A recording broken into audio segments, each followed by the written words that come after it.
జాలి కలిగినటువంటి మా దేవ నీకు స్తోత్రాలు చెల్లిస్తుంటున్నా ప్రభువా. ఈ సమయంలో తండ్రి, నా ప్రభువా, అల్పుడను అయోగ్యుడను దేనికి పనికిరాను నన్ను ప్రభువా నీ యొక్క పనిముట్టుగా నన్ను నీ సాధనముగా నన్ను నిలబెట్టుకున్నావు తండ్రి. ప్రభు నా జ్ఞానము కాదు ప్రభు, నా శక్తి కాదు ప్రభు, నా బలము కాదు తండ్రి. ఆత్మదేవుడా నీ కొందనాలు. నన్ను నేను ప్రభు తగ్గించుకుంటూ నీ నామాన్ని గొప్ప చేసేదానికి నిలబడుకున్నాను ప్రభువా. నా నాలుకను కాల్చండి, నా నాలుకను కాల్చండి ప్రభువా. పరిశుద్ధాత్మదేవుడా, నా నోటి నుంచి వచ్చే ప్రతి మాట ప్రభువా వినుచున్న ప్రతి బిడ్డకు తండ్రి దీవెనకరముగా ఆశీర్వాదకరముగా మారునుగాక, మారునుగాక. అట్టి కార్యం వారి జీవితంలో జరిగింపచేయునుగాక. సమస్తమును మీరు జరిగించదురుగాక. పరిశుద్ధాత్మదేవుడు నీ పైన ఆధారపడి అయ్యా నన్ను నేను తగ్గించుకుంటూ నీ నామాన్ని హెచ్చిస్తూ యేసయ్య ఉన్నతమైన నామంలో అధికారం కలిగిన నామంలో ప్రార్థించి మనవులన్నీ పొందుకొని ఉంటున్నాను తండ్రి. ఆమేన్, ఆమేన్, ఆమేన్. మీ అందరికీ మన ప్రభువు రక్షకుడు అయిన యేసుక్రీస్తు మధురమైన నామంలో నా హృదయపూర్వక వందనాలండి, స్తోత్రాలు. దేవుని యొక్క వాక్యాన్ని జాగ్రత్తగా కొద్ది నిమిషాలు మనం విందాం. మీరందరూ కూడా మీ మనసును అటు ఇటు పోనివ్వక దేవుని యొక్క వాక్యానికి మీరు సమయం ఇచ్చినట్లయితే, దేవుని యొక్క వాక్యాన్ని శ్రద్ధగా విన్నట్లయితే, నేను పోయిన శుక్రవారం చెప్పాను, ఎవరైతే దేవుని యొక్క వాక్కుని శ్రద్ధగా వింటారో, ఎవరైతే దేవుని యొక్క ఆజ్ఞలను అనుసరిస్తారో, ఎవరైతే దేవుని యొక్క కట్టడలను జాగ్రత్తగా నిర్వర్తిస్తారో దేవుడు అట్టి వారిని గొప్పగా దీవిస్తాడని చెప్పాను. హల్లెలూయా, హల్లెలూయా. వారి కుటుంబాల మీదకి ఎలాంటి రోగం రానియడు అని చెప్పాను. దేవునికి స్తోత్రం, హల్లెలూయా. వారి కుటుంబాలు నేను ఆదుకుంటానని చెప్పాడు. దేవునికి స్తోత్రం, హల్లెలూయా. సాక్షాత్తు దేవుడే మాటలు మాట్లాడుతున్నాడు అండి, యేసయ్య మాట్లాడుతున్నాడు. ఇక్కడ నేను మాట్లాడే మాటలు నా స్వంత మాటలు కానే కాదు. ఇదిగో నాలో ఉన్నటువంటి, ఇదిగో నాకు దీపం ఇచ్చినటువంటి దేవుడు, ఆత్మదేవుడు మాత్రమే మీతో మాట్లాడుతున్నాడు పిల్లరా. నా సొంత ఆలోచనలతో గాని నా సొంత జ్ఞానంతో గాని మాట్లాడితే మీ జీవితాల్లో ఎలాంటి ఫలితం రాదండి. యేసయ్య మాట్లాడితే మాత్రమే మీ జీవితాల్లో ఫలితాన్ని తీసుకొస్తాడు. హల్లెలూయా, హల్లెలూయా. రండి, మనందరికి సుపరిచితమైనటువంటి వాక్య భాగము సామెతల గ్రంథము, దాని అయిన సొలొమోను రాసినటువంటి సామెతల గ్రంథము 19వ అధ్యాయము 14వ వచనము. సామెతల గ్రంథము 19వ అధ్యాయము 14వ వచనం, పేజ్ నంబర్ 545. గృహమును విత్తమును పితరులిచ్చిన స్వాస్థ్యము సుబుద్ధి గల భార్య యెహోవా యొక్క దానము. దేవునికి స్తోత్రం, హల్లెలూయా, హల్లెలూయా. జాగ్రత్తగా వినాలండి. గృహమును అనగా ఇల్లు, విత్తము అంటే డబ్బులండి, మనీ. పితరులు ఇచ్చిన స్వాస్థ్యము, దేవుడు మనకి ఇచ్చినటువంటి, దేవుడు మనకిచ్చిన స్వాస్థ్యము, మన పెద్దలు మనకిచ్చిన స్వాస్థ్యము, ఆస్తి. సుబుద్ధి గల భార్య యెహోవా యొక్క దానము. సుబుద్ధి గల భార్య మనకు దొరికిందంటే, సుబుద్ధి గల భార్య ఆ ఇంట్లో ఉందంటే నిశ్చయంగా పిల్లరా అది యేసయ్య దేవుడిచ్చినటువంటి దానం అని ఎంచాలని దేవుని యొక్క వాక్యం సెలవిస్తుంది. ఈ యొక్క వాక్యంలో నేను ఒక మాట తీసుకొని మీతో నేను పంచుకోవాలని ఆశపడుతున్నాను. గృహం గురించి నేను చెప్పబోతున్నానండి. గృహము అంటే ఏంటంటే ఇల్లు అని అర్థం. నా ప్రియమైనటువంటి దేవుని బిడ్డలారా, ఇల్లు అని అర్థం. గృహము అంటే ఇల్లు అని అర్థం. మరి ఎలాంటి గృహాన్ని ఆయన ప్రేమిస్తాడు, ఎలాంటి గృహంలోకి ఆయన వస్తాడు, ఏ విధంగా ఉంటే ఆయన సన్నిధికి, ఏ విధంగా ఉంటే ఆయన గృహంలో ప్రవేశిస్తాడంటే, రండి మనందరికి సుపరిచితమైనటువంటి వాక్య భాగము యోహాను శుభవార్త 2వ అధ్యాయము 1 నుంచి 2 వచనాలు. మనకు సుపరిచితమైన వాక్య భాగము యోహాను శుభవార్త 2వ అధ్యాయము 1 నుంచి 2 వచనాలు నేను చదువుతాను. Page number 81. 3వ దినమున గలిలయలోని కానా అనే ఊరిలో ఒక వివాహము జరిగెను. యేసు తల్లి అక్కడ ఉండెను. యేసును ఆయన శిష్యులను ఆ వివాహమునకు పిలువబడి ద్రాక్షారసం అయిపోయినప్పుడు యేసు తల్లి వారికి ద్రాక్షారసము లేదని ఆయనతో చెప్పగా, నా ప్రియమైనటువంటి దేవుని బిడ్డలారా, దేవుని యొక్క వాక్యాన్ని ఇక్కడ మీరు జాగ్రత్తగా వినాలి. దేవునికి స్తోత్రం, హల్లెలూయా, హల్లెలూయా, హల్లెలూయా. ఈ పాఠములకు లేకపోతే ఈ భాగములకు దేవుడు నాకు ఇచ్చినటువంటి ప్రేరేపణ బట్టి ఒక మంచి పిల్లగా మాట పెట్టుకున్న. అదేంటంటే యేసయ్యను ఆహ్వానించిన గృహము, యేసయ్యను ఆహ్వానించిన గృహము. యేసయ్యను ఏ గృహం అయితే అయితే ఆహ్వానిస్తుందో ఆ గృహంలో దేవుని యొక్క కార్యం ఎలాగ జరుగుతుందో జాగ్రత్తగా వినండి. అయితే యేసుక్రీస్తు ప్రభుల వారు గలిలయలోటువంటి కానా అనే ఊరిలో ఒక వివాహం జరుగుతుందండి. వివాహం అనగా పెళ్లి అని అర్థం. వివాహం అనగా పెళ్లి అని అర్థం. అయితే యేసుక్రీస్తు ప్రభుల వారు, యేసుక్రీస్తు ప్రభుల వారి యొక్క తల్లి అయినటువంటి మరియా, ఆయన శిష్యులందరూ కూడా ఆ వివాహమునకు, ఆ పెళ్లికి హాజరయ్యారు. వారందరూ కూడా వెళ్ళారు. యేసుక్రీస్తు ప్రభువారు, తల్లి అయినటువంటి మరియా, 12 మంది శిష్యులు కూడా యేసుక్రీస్తు ప్రభు వారితో ఆ వివాహానికి వెళ్ళారు. ఆ వివాహానికి వెళ్ళినప్పుడు నా ప్రియమైనటువంటి దేవుని బిడ్డలారా, ఆ వివాహంలో లేక ఆ పెళ్లిలో ద్రాక్షరసము అయిపోయింది. జాగ్రత్తగా మీరు వినాలి. ద్రాక్షరసం అయిపోయింది. ఎందుకు ద్రాక్షరసం అయిపోయిందంటే, ఆ దినాల్లో యూదుల కుటుంబాల్లో లేకపోతే యూదుల ఇళ్లలో ఒక ఆచారం అండి, ఒక ఆచారం, అది ఒక పద్ధతి అండి. ఏంటంటే, పోయిన ప్రతి వారికి కూడా మంచి ద్రాక్ష రసాన్ని ఇస్తారు పెళ్లిలో. దేవునికి స్తోత్రం, హల్లెలూయా. మంచి ఆహార పదార్థాలతో పాటు పోయిన వారందరూ కూడా మంచి ద్రాక్ష రసాన్ని వాళ్ళు పోస్తారనమాట. వాళ్ళు అలాగే త్రాగుతారు. అయితే ఆ విధంగా త్రాగుతుండగా ఆ వివాహంలో అన్ఎక్స్పెక్టెడ్ గా, అనుకోకుండా ఆ వివాహంలో ద్రాక్ష రసం అయిపోయింది. ఏమైపోయిందండి? ద్రాక్షరసం అయిపోయింది. జాగ్రత్తగా వినాలి. ఇది మీ కుటుంబానికి పిల్లల చెందుతుంది. నా ప్రియమైనటువంటి దేవుడు పిల్లరా, దేవుడు మీతో మాట్లాడబోతున్నాడు. ఆ యొక్క కుటుంబంలో, ఆ వివాహంలో లేకపోతే ఆ యొక్క పెళ్లిలో ఎప్పుడైతే ద్రాక్షరసం అయిపోయిందో పిల్లల, ఆ కుటుంబంలో ఒక గలిబిలి మొదలైపోయింది. ఒక అయోమయం ఏర్పడింది. ఒక కొరత ఏర్పడింది. ఒక కొదవ ఏర్పడింది. ఆ యొక్క పెళ్లి యొక్క ప్రధాని పిల్లల గలిబిలి అయిపోతున్నాడు. ఎంతో బాధతో ఉన్నాడు. ఎంతో షేమ్ఫుల్ గా ఉన్నాడు. సిగ్గుతనంగా ఉంటది. ఎందుకో తెలుసా? ఒక పెళ్లికి పోయిన తర్వాత ఆ పెళ్లిలో ఏదైనా కొరత వస్తే ఖచ్చితంగా ఆ పెళ్లిలో, ఆ పెళ్లి కుమారుని యొక్క తల్లికి, ఆ పెళ్లి కుమారుని యొక్క తండ్రికి ఖచ్చితంగా అది సిగ్గు చెట్టుగా ఉంటది కదా. అవునంటారా కాదంటారా? అప్పుడే అయిపోయాయా లేకపోతే పెళ్లికి తయారు చేసినటువంటి వంటలు అయితేనేమి, పెళ్లికి తీసుకొచ్చినటువంటి అవన్నీ వస్తువులు అయితేనేమి, తినే పదార్థాలని అప్పుడే అయిపోయాయా అనేసి చాలా రకరకాల మనుషులు అక్కడికి వస్తారండి. రకరకాల మనుషులు అక్కడికి వస్తారు. రకరకాల మాటలు మాట్లాడతారు. రకరకాల మనస్తత్వాలు కలిగినటువంటి వారు అక్కడికి వస్తారు. కనుక పిల్లలు గమనించండి. ఎప్పుడెప్పుడు ఏ గొడవ జరిగితే, ఎప్పుడెప్పుడు ఏం జరిగితే వారిని పాయింట్ అవుట్ చేద్దామనే వారు కూడా అందులో ఉంటారండి. అదే విధంగా ఇక్కడ జరిగిన తంతు ఏంటంటే, ద్రాక్షరసం అయిపోయింది. ఆ కుటుంబ యజమాని సతమతం అయిపోతున్నాడు, సిగ్గుగా ఫీల్ అవుతున్నాడు. అయితే నా ప్రియమైనటువంటి దేవుని బిడ్డలారా, యేసుక్రీస్తు ప్రభువు వారు ఆ వివాహానికి అటెండ్ అయ్యాడు. దేవునికి స్తోత్రం, హల్లెలూయా. యేసుక్రీస్తు ప్రభు అయినటువంటి తల్లి మరియమ్మ ఆ యొక్క వివాహానికి, ఆ పెళ్లికి అటెండ్ అయింది. అంత మాత్రం కాదు, ఆయన శిష్యులు అటెండ్ అయ్యారు. ఎప్పుడైతే ఆ ద్రాక్షరసం అయిపోయిందో వెంటనే పిల్లరా, గుట్టు చప్పుడు కాకుండా తల్లి అయినటువంటి మరియ వెళ్ళిపోయి యేసయ్యతో అంటున్న మాట ఏంటో తెలుసా? అక్కడ చదవండి. దేవుని ఘనమైన నామమునకు మహిమ కలుగాక. ద్రాక్షరసం అయిపోయినప్పుడు యేసు తల్లి వారికి ద్రాక్షరసము లేదని ఆయనతో చెప్పగా చెప్పగంటే ఎవరిక్కడ? యేసయ్యతో చెప్పగా, ఎప్పుడైతే ద్రాక్షరసం అయిపోయిందో వెంటనే వెళ్ళిపోయి ఇదిగో చెబుతుంది. ఏమన్నా తెలుసా? నైనా యేసయ్య, ద్రాక్షరసం అయిపోయింది. ఇక్కడ వచ్చే అందరూ కూడా బాగా తాగి తినేవాళ్లే. అయిపోయింది, ఇప్పుడు ఏం చేద్దాం? వాళ్ళకి ఏదైనా సహాయం చేద్దాం అన్న వాళ్ళు ఎవరు ఉండరు. ఏమండి? బాధల్లో ఉన్నవారిని, నిట్టూర్పులో ఉన్నవారిని, వేదనలో ఉన్నవారిని కాస్త బయటికి తీసుకొద్దామని ఎవరికి ఆలోచన ఉండదు. ఎవరైతే బాధపడుతుంటారో, ఎవరైతే వేదన చెందుతుంటారో, ఎవరైతే పరిస్థితులు బాగలేవో వారి మీదకి ఇంకా 4 రాళ్ళు వేస్తాం. దేవునికి స్తోత్రం, హల్లెలూయా, హల్లెలూయా. కాబట్టి ఆ పరిస్థితులు అందరినీ గమనించింది. యేసయ్య తల్లి గమనించింది. యేసయ్యతో అన్న మాట ఏంటో తెలుసా? ఈ కార్యమును, ఈ కొరతను, ఈ కొదవను, ఇదిగో ఈ కొదవను చేయటానికి, లేకపోతే ఈ కొదవను సర్వ సమృద్ధితో నింపడానికి నువ్వు మాత్రమే శక్తిమంతుడవు, నీవు మాత్రమే సమర్థుడవు. కాబట్టి ఈ కార్యము నువ్వే చేయాలి నాయనా, ఇది నువ్వే చేయాలన్నప్పుడు యేసుక్రీస్తు వారు అక్కడ ఉన్నటువంటి మాటలు తెలుసా?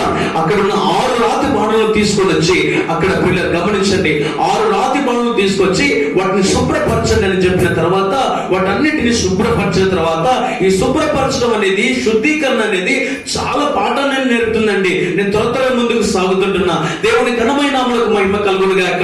యేసయ్య యేసుతో అయినటువంటి మరియా ఆ కొరతను, ఆ కొదువను చూసి తండ్రి మరి యేసుతో చెప్పిందో వెంటనే మరి అక్కడ స్పందించిన తీరు ఎలాంటిదో తెలుసా?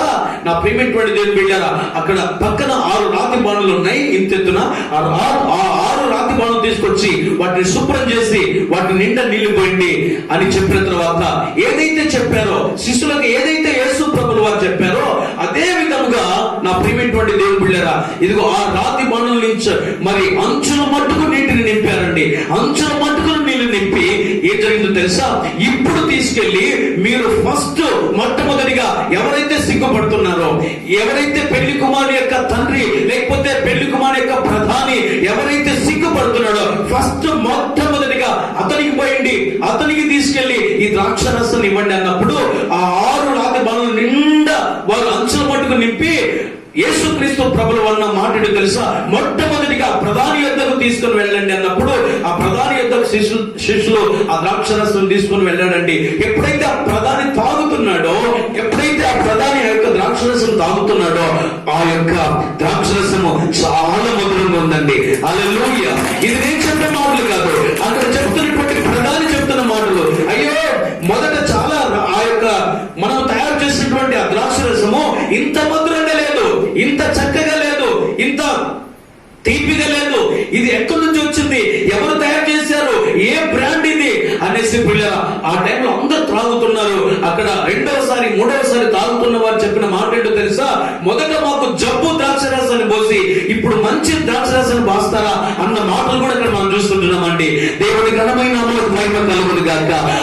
చెబుతున్న మాట అంటే ఎవరైతే యేసయ్యను ఆ గృహాలకు ఆహ్వానిస్తారో, ఎవరైతే మీ గృహాలకు యేసయ్యను ఆహ్వానిస్తారో, ఎవరైతే ఏ కుటుంబాలైతే, ఏ గృహమైతే యేసయ్యను ఆహ్వానిస్తుందో ఆ కుటుంబంలో దేవుడు కొరత లేని తనాన్ని తీసుకొస్తాడండి, కొరతలేని తనాన్ని తీసుకొస్తాడండి. సర్వ సమృద్ధితో నింప దేవుడు వెళ్తున్నాడు. హల్లెలూయా! హల్లెలూయా! నేను చెప్పే మాట ఏంటంటే యేసయ్య ఏ గృహంలో అయితే ఉంటాడో, హలో సిస్టర్, హలో బ్రదర్, యేసయ్య ఏ కుటుంబంలోకి అడుగు పెడతాడో, యేసయ్య ఏ కుటుంబంలో నివాసం చేస్తాడో, యేసయ్యతో ఎవరైతే సహవాసం చేస్తారో ఆ కుటుంబంలో కొరతలు, కొదువలు ఉండవు. సర్వ సమృద్ధితో నింపబడతారు. హల్లెలూయా! హల్లెలూయా! యేసయ్య లేనటువంటి ఇంటిలో కొరత, యేసయ్య లేనటువంటి ఇంటిలో ఇలా గమనించండి కొదవ, యేసయ్య లేని ఇంటిలో గలిబిలి, యేసయ్య ఇంటిలో, యేసయ్య లేని ఇంటిలో రకరకాలైనటువంటి శబ్దాలు. దేవునికి స్తోత్రం. హల్లెలూయా! ఏ కుటుంబం అయితే ఈ క్షణమే యేసయ్యనైతే ఆహ్వానిస్తుందో ఆ కుటుంబంలో సర్వ సమృద్ధి ఉంటుందండి. హల్లెలూయా! హల్లెలూయా! హల్లెలూయా! ఇంకొక మాట చెప్తా. మొదటి రాజుల గ్రంథం 17వ అధ్యాయంలో అక్కడ ఒక విధవరాలు ఉంటుంది. జాగ్రత్తగా వినాలి. అక్కడ ఒక విధవరాలు ఉంటుంది. ఆ రోజుడికి ఆ కట్టెలు ఏరుకుంటుండగా విధవరాలు ఏలియా, దైవజనటువంటి ఏలియా వెళ్ళిపోయి, అమ్మా నాకు ఆకలి అవుతుంది, కొంచెం అప్పం తీసుకొస్తావా అని చెప్తే దైవజనుడు ఆ యొక్క విధవరాలతో అంటే ఆ విధవరాలు అంటున్న మాట ఏంటో తెలుసా? ఇదిగో నా దగ్గర కొంచెం పిండి ఉంది, కొంచెం నూనె ఉంది, నా ఒక్కగానొక్క కుమారుడు, మాకు భయంకరమైనటువంటి కరువు వచ్చేసింది, ఈ కొంచెం పిండి కొంచెం నూనెతో తిని మా బ్రతుకులకి కడతీర్చుకోవాలనుకున్నాము, ఇక చనిపోవాలనుకున్నాము అన్నప్పుడు దైవజనటువంటి ఏలి అంటాడు, లెట్ us read that. ఆ వాక్యాన్ని మీరు చదివినట్లయితే నా ప్రియమైనటువంటి దేవుని బిడ్డలారా నేను చెప్తాను. మొదట నీవు నాకు చిన్న అప్పం చేసుకుని రమ్మా అని చెప్తాడు. హల్లెలూయా! మీకు తెలిసిన భాషలో చెప్తాను. దైవజనుడు ఆ ఇంట్లో ఎప్పుడైతే అడుగు పెట్టాడో దేవునికి స్తోత్రం. హల్లెలూయా! హల్లెలూయా!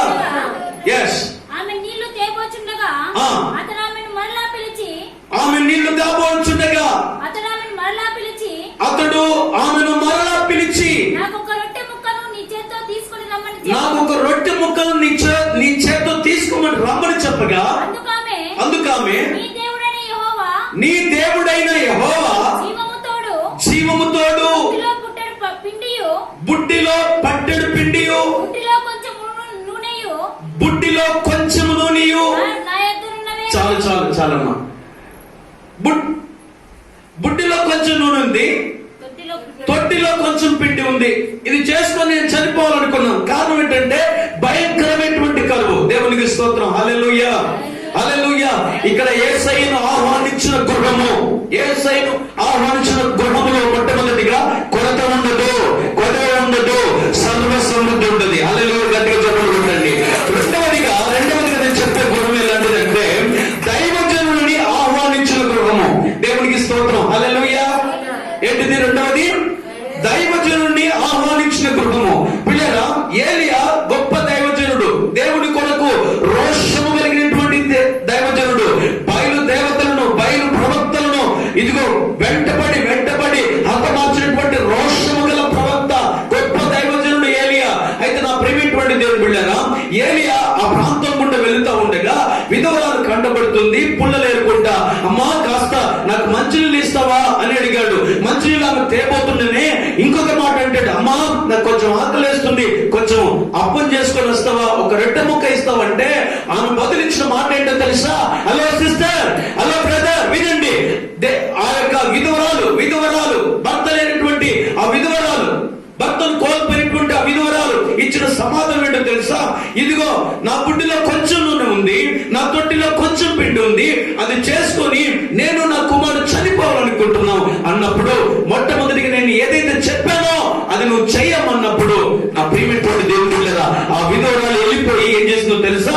మొట్టమొదటిగా దైవజనుడికి రొట్టె లేకపోతే అప్పమును రెడీ చేసుకొని వచ్చి ఆయన చేతులు పెట్టిందండి. హల్లెలూయా, హల్లెలూయా. ఎప్పుడైతే తీసుకొని వచ్చిందో ఆ దైవజనుడు ఆ యొక్క అప్పమును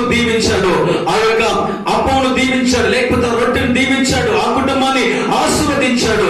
జరిగేటువంటి అద్భుతం ఏంటో తెలుసా? జరిగేటువంటి ఆశ్చర్యకారం ఏంటో తెలుసా? చదవండి. భూమి మీద యెహోవా వర్షము కురిపించు వరకు, ఆ తొట్టిలో ఉన్న పిండి తక్కువ కాలేదు,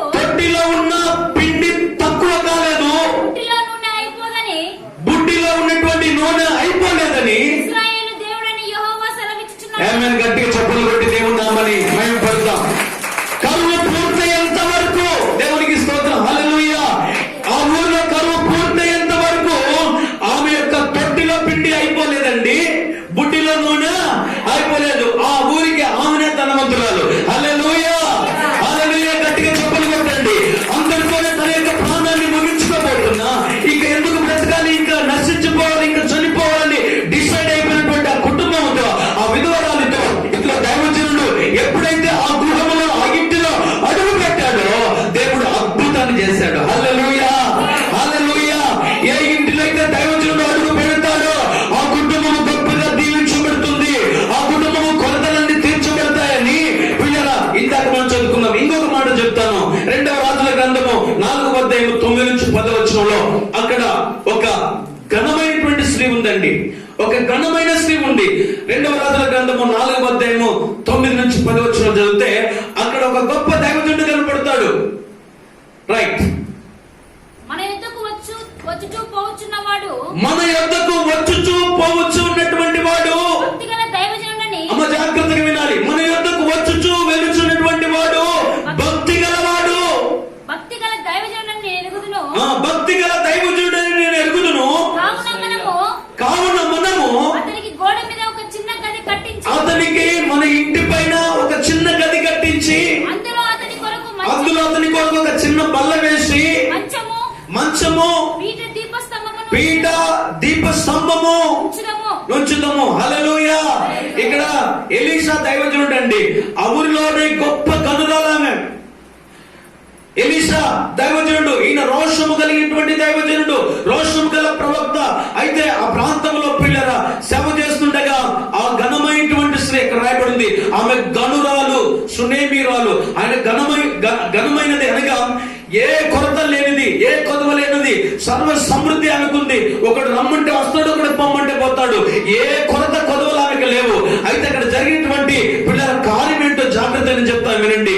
అక్కడ దేవుని యొక్క కార్యం ఎంత గొప్పగా జరిగించాడో, ఎప్పుడైతే ఆ దైవజనుడు ఆ ఊరికి వెళ్తూ వస్తున్నాడో, ఆ ప్రాంతానికి వెళ్తూ వస్తున్నాడో, ఆయన యొక్క భక్తిని ఆమె గమనించింది, ఆయన నడవడికలను గమనించింది, ఆ పరిస్థితిని గమనించి ఒకనొక రోజు ఆయన భోజనానికి పిలిచిందండి. ఒకనొక రోజు ఆ దైవజనుడి భోజనానికి పిలిచి పిల్లలు ఎన్నోసార్లు ఆమె పిలిచింది కానీ ఆ దైవజనుడు అంత తొందరగా వెళ్ళలేదు. చాలా సార్లు ఆయన పిలిచిన తర్వాత ఒకనొక రోజు వెళ్ళాడు. వెళ్ళి భోంచేసి మళ్ళీ తనంత పాటు తనకు వెళ్ళిపోయిన తర్వాత తన భర్తతో ఉంటుంది ఏమండి ఇదిగో మన ఏరియాకు వస్తున్నటువంటి దైవజనుడు, అమ్మలారా జాగ్రత్తగా వినాలి, మన ఏరియాకు వస్తున్న దైవజనుడు, దేవుని సేవ చేస్తున్నటువంటి దైవజనుడు, ఆయన భక్తి గల దైవజనుడు అని నేను ఎరుగుదును. దేవునికి స్తోత్రం, హల్లెలూయా. దేవుని మీద ఆధారపడినటువంటి వాడు, దేవుని చేత నడిపించబడుతున్నటువంటి వాడు, దేవుని ఆత్మ కలిగినటువంటి వాడు, ఆయన చాలా మంచివాడండి, దేవుని పరిచయం చేసేవాడు. కాబట్టి మన ఇంటి మీద ఆయన ఒక చిన్న రూమ్ వేస్తే ఇదిగో ఆయన వస్తూ పోతున్నప్పుడు ఎప్పుడైనా వెళ్ళలేనటువంటి సమయంలో, పోలేనటువంటి సమయంలో, పరిస్థితుల్లో మన ఇంటి దగ్గర ఆయన ఉంటాడు, మన ఇంటి పైన ఉంటాడని పిల్లల ఆ భర్తను ఆమె రిక్వెస్ట్ చేసింది. ఎప్పుడైతే ఆమె భర్తను రిక్వెస్ట్ చేసిందో నా ప్రియమైనటువంటి దేవుని బిడ్డలారా, జరిగిన కార్యం ఏంటో తెలుసా? వెంటనే ఆ ఇంటి మీద ఆయన కొరకు సపరేట్ గా ఒక మంచి రూమ్ కట్టేశారండి. చిన్న రూమ్ కట్టేసి అక్కడ ఆయనకు ఒక మంచము, ఆయనకు ఒక బల్ల, ఆయనకు ఒక పీఠ, దీపస్తంభం ఏర్పాటు చేశారండి.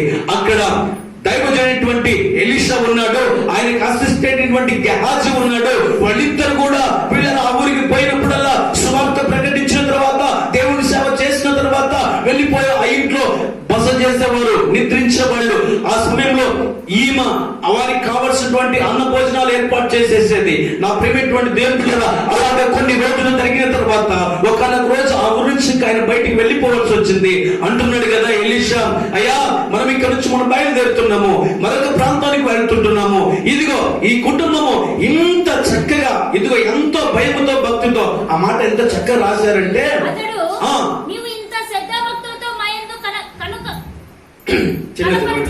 అర్థమైన రీతిలో చదవండి. అతడు నీవు ఇంత శ్రద్ధ భక్తులతో మా యందు నీ యొక్క శ్రద్ధ భక్తిని కనపరిచితివి, అమ్మా నేను నీకేం చేయాలి అంటున్నాడు దైవజనుడు. హల్లెలూయా. మేము వస్తూ వెళ్తూ ఉన్నాము, అలా వస్తూ వెళ్తూ ఉంటే మా పరిస్థితిని చూసి గమనించి నీ ఇంటి పైన ఒక చిన్న రూమ్ ఇచ్చేసి మేమిద్దరం కూడా ఇక్కడ బస చేయడానికి, ఉండటానికి మాకు సహాయం చేశారు. అయితే కొన్ని పరిస్థితుల వల్ల మేము మళ్ళీ అక్కడికి వేరే ప్రాంతానికి వెళ్ళాలి. ఇప్పుడు మేము వెళ్తున్నాము, ఇప్పుడు నీ కొరత ఏంటో, నీ కొదవేంటో ఏదైనా చెబితే నీ కొరకు మేము ప్రార్థన చేసి ముందుకు సాగుతాం అన్నాడండి. హల్లెలూయా, హల్లెలూయా, గట్టిగా చేద్దాం, హల్లెలూయా. అయితే ఆమె అంటున్నటువంటి మాట ఏంటో తెలుసా? గెహాజ్ ఆ యొక్క ఎలీషా అంటున్నాడు, ఈ ఊరు రాజుతో మాట్లాడాలా, ఈ ఊరు పెద్దలతో మాట్లాడాలా, నీకు ఏదైనా సహాయం చేపించాలా చెప్పండి. ఆ రోజు ప్రియులను, ఆ రోజుల్లో దైవజనుడు అన్నా, ఆ రోజుల్లో ప్రవక్త అన్నా, ఏదైతే ప్రవక్త నుంచి వచ్చిన ప్రతి మాట అయినా, దైవజనుడి నుంచి వచ్చిన ప్రతి మాట అయినా ప్రజలు గడగడలాడేవారు. కారణం ఏంటంటే యెహోవా వాక్కు ప్రియుల ప్రవక్తకు వచ్చి ప్రజలు చేయలేదండి. హల్లెలూయా. కాబట్టి ప్రవక్త నోటి నుంచి వచ్చిన ప్రతి మాట చాలా శక్తివంతమైనది, అది నెరవేర్చబడేది. కనుక ప్రజలందరూ కూడా భయపడబోయేవారు. రాజులు సైతము గడగడలాడేవారు. పిల్లల రాజులు సైతము అభిషేకించేవాళ్ళు, రాజులు సైతము పిల్లల ఉన్నది ఉన్నట్టుగా చెప్పేవారు. ఒక దైవజనుడు మాత్రమే. హల్లెలూయా, హల్లెలూయా. నీకు ఇది జరగబోతుంది, నువ్వు ఇలా ఉండబోతున్నావు, నీ పరిస్థితి అలా ఉండబోతుందని చెప్పేది కేవలము ఇప్పటికీ ఎప్పటికీ ఎన్నటికీ ఒక దైవజనుడు మాత్రమే ఆ విధంగా ధైర్యంగా చెప్పగలడు. హల్లెలూయా. గట్టిగా చెప్పండి, దేవుని నామమున కొడతాం. దేవుని ఘనమైన నామమునకు మహిమ కలుగును గాక. అమ్మా ఇంత శ్రద్ధ భక్తులను మా యందు చూపితివే, ఇన్ని రోజులు మాకు ఆహారం పెట్టితివే, ఇంత మాకు సేవ చేసావే, మేము ఇట్లాగే వెళ్ళటం మాకు ఎంత మాత్రం మంచిది కాదు, నీ అవసరం ఏంటో చెప్పు అన్నప్పుడు ఆమె బహుకాలం నుంచి ఈ ఊరంతటికి కూడా, ఈ ప్రదేశం అంతటికి కూడా, ఈ దేశం అంతటికి కూడా నేను గనురాలనండి, నాకేం తక్కువ లేదు. అక్కడ రాయబడింది ఈమె గనురాలు అని రాయబడింది. గనురాలకి ఏం తక్కువ ఉండదండి, ఏం తక్కువ ఉండదు. డబ్బు ఉంటుంది, సౌందర్యం ఉంటుంది, ఆస్తిపాస్తులు ఉంటాయి, అన్ని ఉంటాయి. కానీ ఆమెకు ఒకటి కొదవ ఉందండి, ఆమెకు ఒక కొరత ఉందండి, ఆమెకు ఒక అక్కర ఉందండి. ఏదో తెలుసా, ఆమెకు అన్ని ఉన్నాయి కానీ ఆమెకు సంతానం లేదండి. హల్లెలూయా, హల్లెలూయా. గెహాజీ అడగమంటున్నాడు, ఏమి ఏమి ఆమె కొరత ఉంది అడగనున్నప్పుడు గెహాజీ వచ్చి చెప్తున్నాడు, అయ్యా ఆమెకు కుమారుడు లేడు, మరియు ఆమె పెనిమిటి ముసలివాడు. దేవునికి స్తోత్రం. హల్లెలూయా. ఆమె పెనిమిటి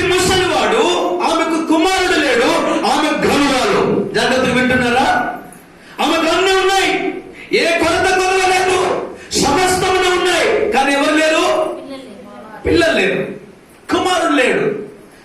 ఒకవేళ శక్తి ఉందంటే భర్త వచ్చేసి ముసలివాడైపోయాడు శారీరకంగా. నా ప్రియమైనటువంటి దేవుని బిడ్డలారా, ఇక్కడ ఏ హోప్స్ లేవు, ఏ నమ్మకము లేదు. ఇక దేవుని మాత్రమే ఆశ్రయించాలి వాళ్ళు. హల్లెలూయా. దేవుని మీదనే ఆధారపడాలి. ఆమె ఉన్నట్టుగా చెప్పింది, ఏం దాచుకోలే. అయ్యా నేను గనురాలనే, నాకు సమస్తం ఉంది, ఇదిగో నాకు పిల్లలు లేరయ్యా, నాకు కుమారుడు లేడయ్యా, ఇంత ఆస్తికి పైపెచ్చు నా భర్తను ఒకవేళ చూస్తే ఆయన ముసలివాడైపోయాడు అన్నప్పుడు ఆమె కోరికను దేవుడు తెచ్చాడండి. హల్లెలూయా. అక్కడ రాయబడింది ఏంటో తెలుసా? అమ్మా వచ్చే ఈ సంవత్సరం కల్లా, ఈ క్రతువులో లేకపోతే ఈ ఋతువు కల్లా నీకు ఒక 12 బాబు దేవుడు ఇవ్వబోతున్నాడు అని దైవమైనటువంటి ఎలీషా చెప్పి ఉన్నాడండి. దేవునికి స్తోత్రం. హల్లెలూయా, హల్లెలూయా, హల్లెలూయా. ఆమెకున్నటువంటి కొదవ నా యేసయ్య తీర్చడానికి ఆయన శక్తిమంతుడు, ఆయన సమర్థుడు. ఎందుకో తెలుసా? దైవజనుడు అడుగు పెట్టిన ప్రతి స్థలము, దైవజనుడు అడుగు పెట్టిన ప్రతి కుటుంబము, ప్రతి గృహము గొప్పగా దీవించబడుతుంది. హల్లెలూయా.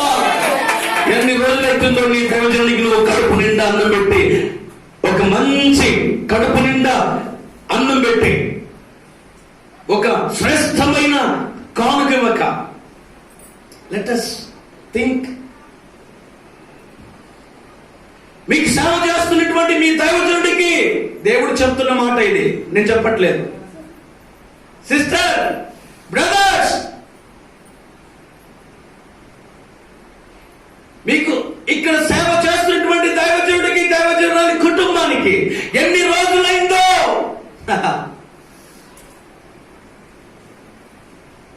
అక్కడ గనురాలైనటువంటి స్త్రీ ప్రతిరోజు వారికి సేవ చేసేది, శ్రేష్టమైన భోజనం పెట్టేది, శ్రేష్టమైన కానుకలతో పెట్టేది. ఎన్ని రోజులైందో. Check yourself, check your self.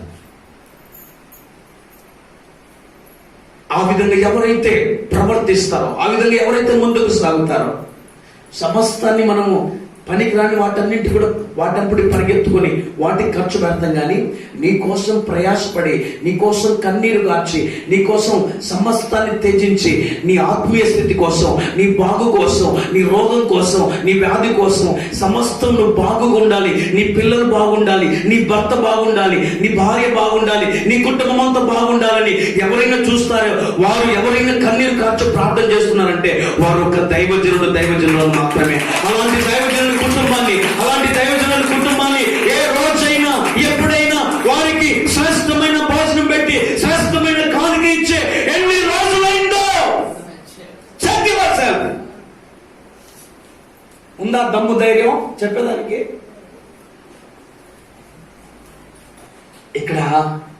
ఇక్కడ దైవజనుడికి గనురాలైనటువంటి స్త్రీ పరిచయం చేసింది, శ్రేష్టమైన పరిచయం చేసింది.